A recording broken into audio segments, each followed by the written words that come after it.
कई विशेष चीज़ें हैं, मगर सबसे अहम था कि मेरे माँ का सपना था कि कुंभ में स्नान किया जाए।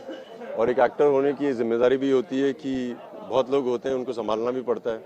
सो जो सुना था कि बहुत भीड़ है, वो सब तो है, बट माँ को स्नान करने के बाद जो खुशी मिली है उसका उसके अलावा कुछ नहीं है।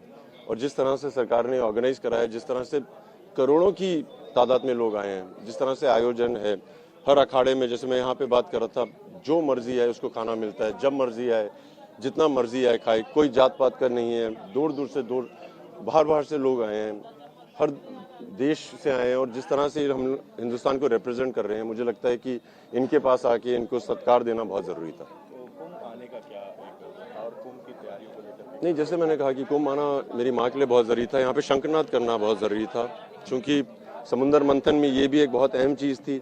यहाँ पे सब प्राणायाम की बात करते हैं, मैं गुरुजी से भी बात कर रहा था, प्राणायाम का जिक्र होता है। शंखनाद एक ऐसा चीज़ है कि आपको हर तरह का प्राणायाम करवाती है, आपकी सांसों को आपके संयम में लाती है। और आज की अधिकतर जो बीमारियां हैं, मुझे लगता है वो सांसों से रिलेटेड हैं।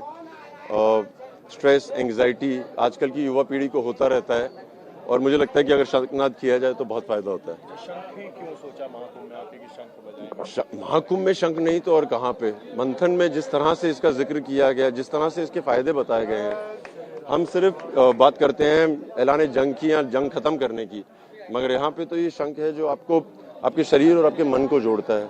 और साइंस ने प्रूव किया है, कार्डियक कोहेरेंस कहते हैं, हृदय की धड़कन और सांसों को एक संयम में ले आओ तो आप काफ़ी उपलब्धियां पा सकते हो। तो मुझे लगता है बहुत ज़रूरी था। सनातन से ये प्रेम किस तरह का है, क्योंकि कहा जाता है कि बॉलीवुड में जो जाता है वो सनातन से कहीं ना कहीं दूरी बनाने लगता है। नहीं, ऐसा नहीं है, ये गलत है, ये जो भी है गलत है। बॉलीवुड